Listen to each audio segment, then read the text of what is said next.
Mary Tyler Moore's new show may be floundering in the ratings, but she ranks right up there in 2 of the top 5 situation comedies of all time. According to a recent poll of television columnists, they chose The Mary Tyler Moore Show as the best, followed by All in the Family, I Love Lucy, MASH, The Dick Van Dyke Show.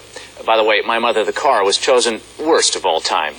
Next week will mark the 2nd anniversary of one of CBS's most popular sitcoms, Kate and Allie.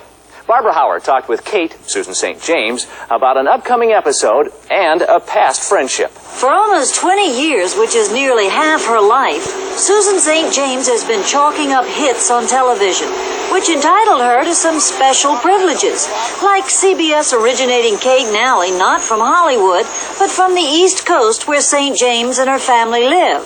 She also managed to talk the network into having next week's episode of the show deal with a subject dear to her heart and introduce a mentally retarded character. I'm Kate. Louis. I know. Does that mean I can stay? Better make some coffee. We wanted to present it the way we felt like presenting it. And because they would like to use him a lot, and he's going to be a continuing character, and he's living in the basement of our building, we can probably stretch, and as people love Kate and Ellie more and more, they don't care if they laugh every minute. And we can probably touch on what his pains are, but we've mostly focused on the charm of these children and trying to alleviate people's fear of these kids, because for the most part, except in the most extreme cases, these kids are extremely lovable and very likable, and take the onus off it a little bit. If Michael Countryman becomes a regular on the program, he'll likely be a part of what St. James considers her extended family. To her delight, this has been the case with the cast of each of her 3 hit television series. But such closeness compounded her great sorrow at the death of her former colleague on Macmillan and Wife, Rock Hudson. Mac, what? What's your number?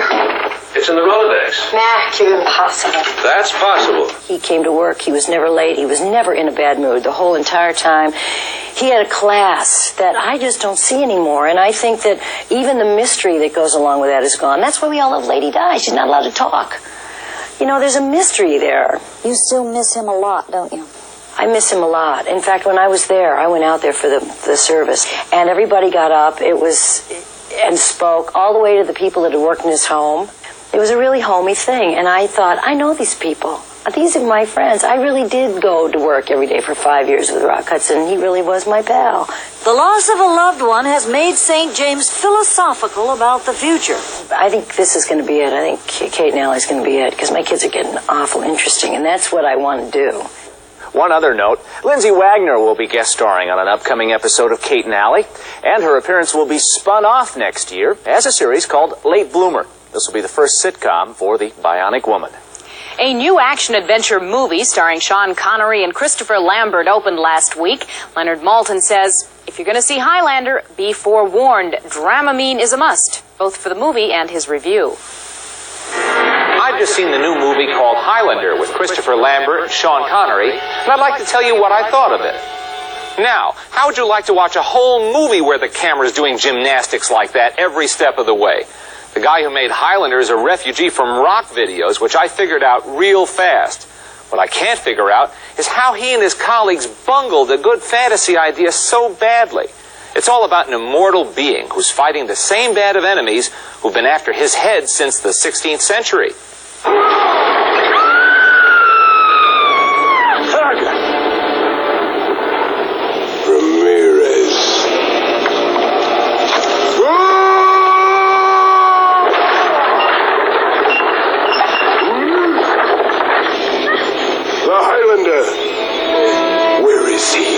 Christopher Lambert is the Highlander who engages in a lot of high-tech, high-energy battles, while a New York City police forensics expert tries to unravel the mystery of this ageless and suspicious character.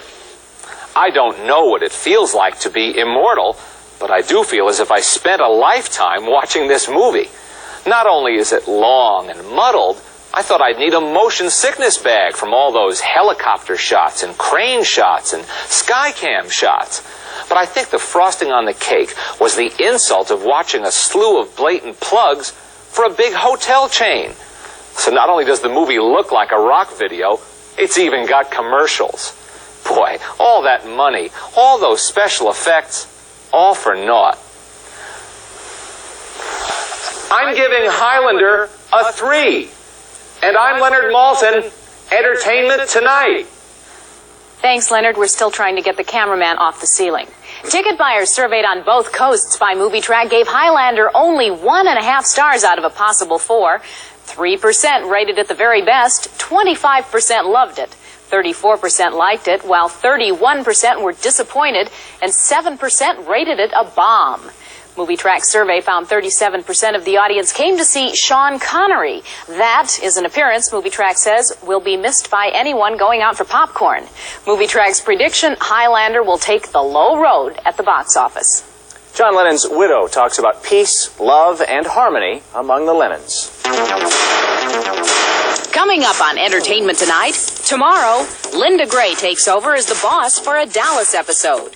And an exclusive movie preview of The Money Pit starring Shelley Long and Tom Hanks. Friday, Daryl Hall cuts a solo album in London. And 20 Shows That Change TV goes for high-tech humor with Laugh-In. Very interesting.